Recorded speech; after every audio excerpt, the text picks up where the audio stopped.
Halo adik-adik, teman-teman, apa kabar? Selamat berjumpa kembali dengan Kak Madi.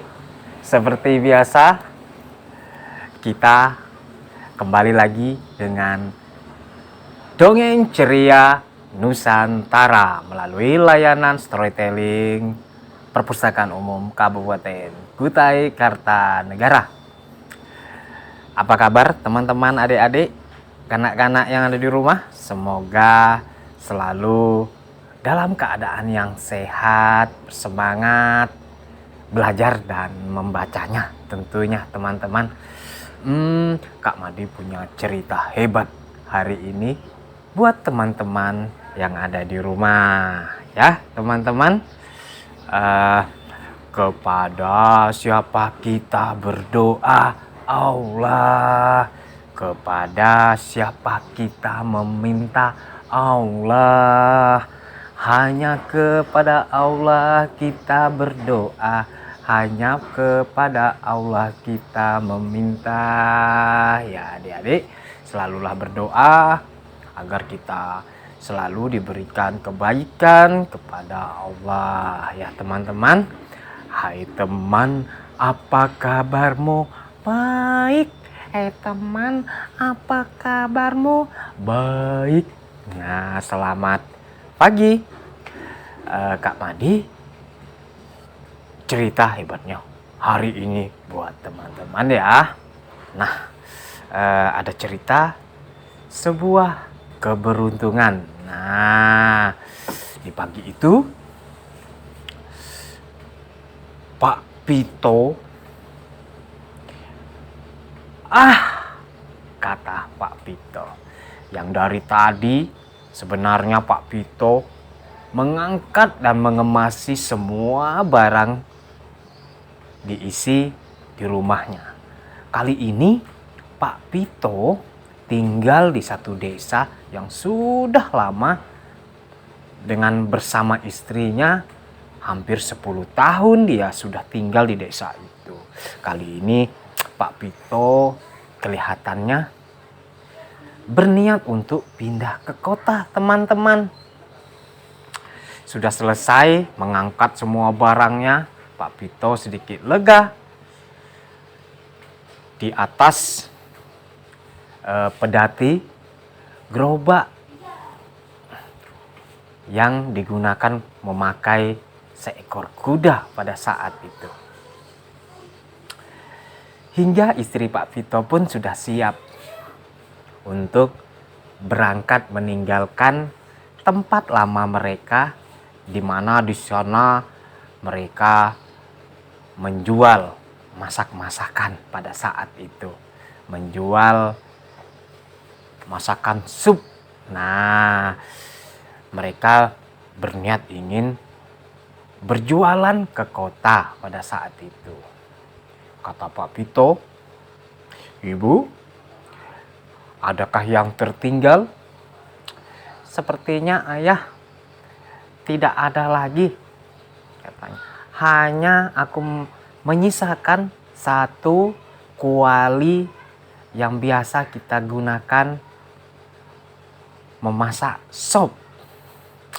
Aku khawatir untuk membawa kuali itu karena memang kualinya sedikit besar, karena kita ingin melakukan perjalanan jauh. Aku terpaksa meninggalnya. Khawatir itu pecah." Kuali tempat masakan itu pun mereka tinggal. "Baik ibu, ayo kita segera berangkat untuk menuju ke kota. Kelihatannya hari sudah siang, takut kita kemalaman di jalan." "Baiklah."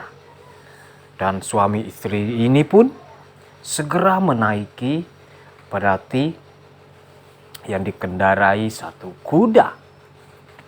Mereka pun, Pak Pito pun langsung segera tidak sabar menarik tali kudanya. Ups!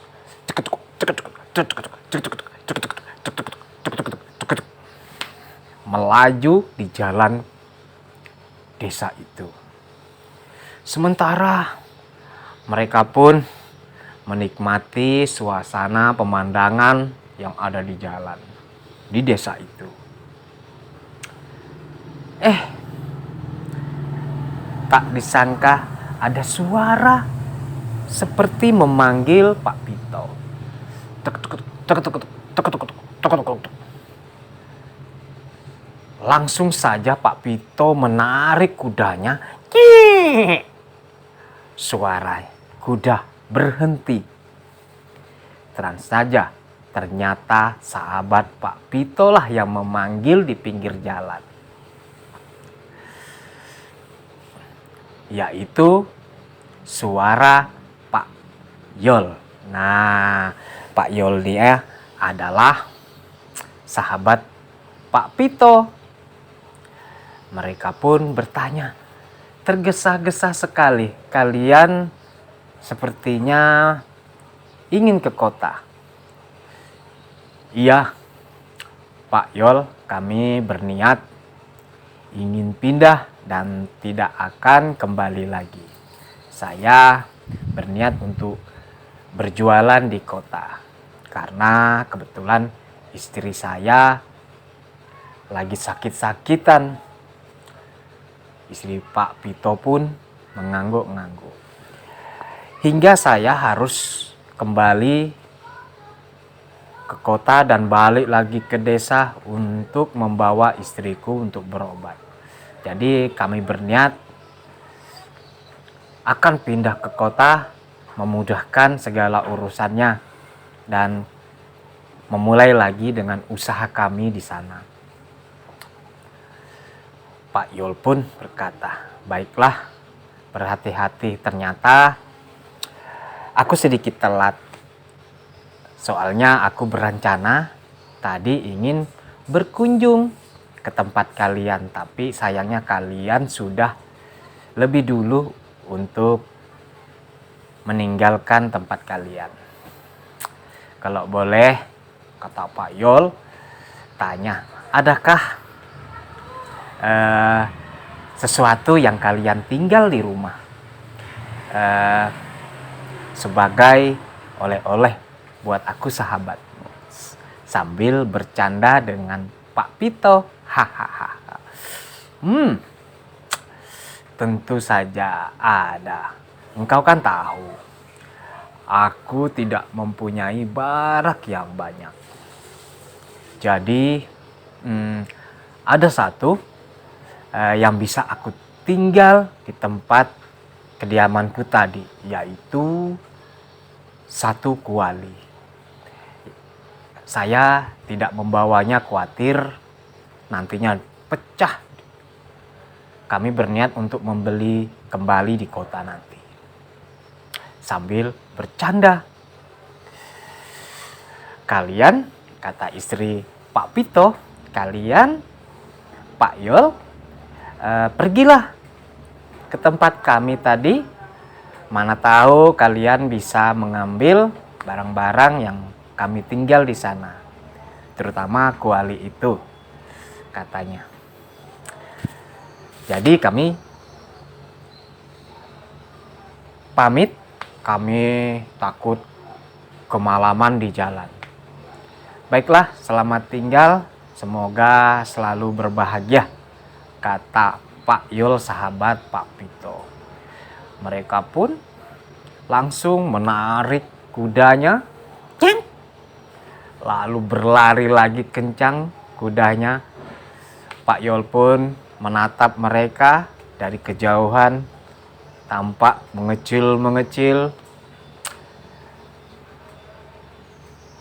Pak Yul pun segera ingin bergegas ke tempat Pak Pito yang meninggalnya tempatnya tadi. Sementara istri Pak Yul pun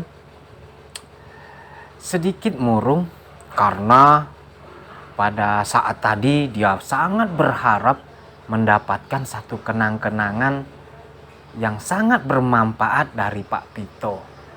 Karena dia saat ini membutuhkan modal untuk, katanya, ingin berternak ayam. Jadi Pak Yol pun dengan semangat, "Sudahlah Bu, mari kita datang ke tempat Pak Pito. Mana tahu kita mendapatkan sesuatu yang berarti." Pak Yol pun segera bergegas mendatangi tempat kediaman Pak Pito tadinya. Dan di sana hanya terdapat satu kuali bekas yang milik Pak Pito. Pak Yol pun langsung mengangkat menuju ke rumahnya.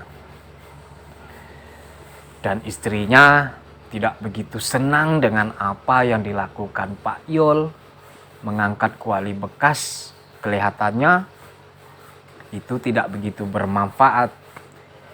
Tapi Pak Yol hanya mengangkatnya, mengatakan, "Ibu, mana tahu saja kuali ini bisa sangat bermanfaat. Biarlah aku letakkan kuali ini di sudut dapur kita." Pak Yol pun meletakkannya di sudut dapur rumahnya. Setelah itu Pak Yol beristirahat. Hingga malam hari pun datang. Mereka pun kelihatannya tidur pada waktu itu. Sementara istri Pak Yol belum bisa tertidur pada malam itu. Tanpa terduga ada suara di luar rumah.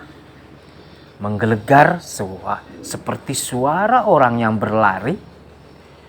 Istri Pak Yol pun ketakutan sembari membangunkan suaminya. Mereka pun segera membuka pintu rumahnya. Cekrek.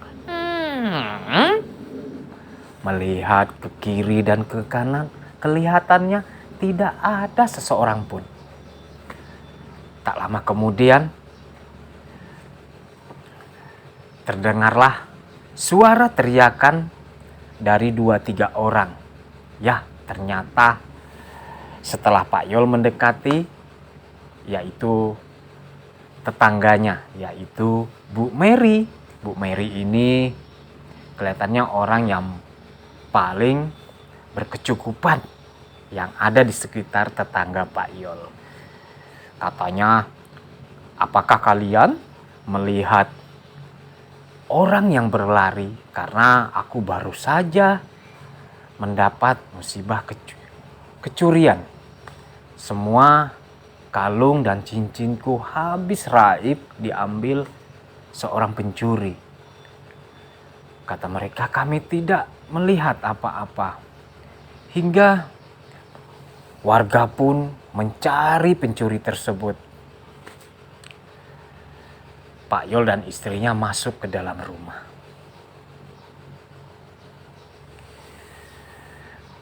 Istri Pak Yol pun tidak bisa tidur saat itu karena maling tersebut belum didapat oleh warga. Hingga akhirnya Pak Yol pun keluar. Dia melihat kualinya ternyata diturunkan di bawah rumah. Dia pun merasa, kenapa kualiku ini ada di sini? Tadinya aku letakkan di sudut dapur. Begitu Pak Yol ingin mengambil kuali tersebut untuk berniat membawanya kembali di sudut dapur rumahnya, ternyata ada sebuah bungkusan yang hitam. Dia pun membuka. Wah, ternyata banyak tumpukan gelang emas, kalung, dan macamnya. Dia pun baru sadar. Ternyata tadi ada suara seorang pencuri meletakkan curiannya di kuali ini. Dia pun membawa ke atas rumah sembari berdiskusi dengan istrinya.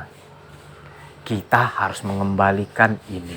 Mungkin saja ini adalah milik Bu Muri, tetangga kita yang hilang tadi.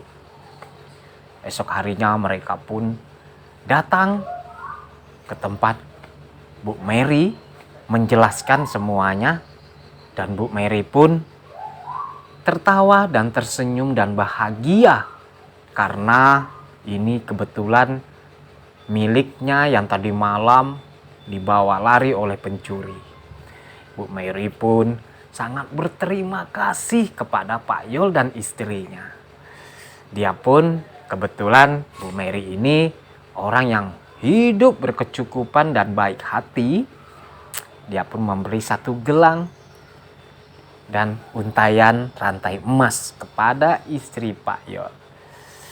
Mereka pun sangat senang dan bahagia dan mengucapkan terima kasih. Hingga akhirnya Pak Yul dan istrinya pun beranjak pulang dan langsung menjual apa yang diberikan Bu Mary. Karena selama ini mereka sudah lama menantikan, berniat untuk berternak ayam. Hingga akhirnya mereka pun bisa berternak ayam. Nah, teman-teman, bagaimana ceritanya? Kak Madi akhiri. Assalamualaikum warahmatullahi wabarakatuh. Sampai jumpa di Dongeng Ceria Nusantara selanjutnya. Dadah!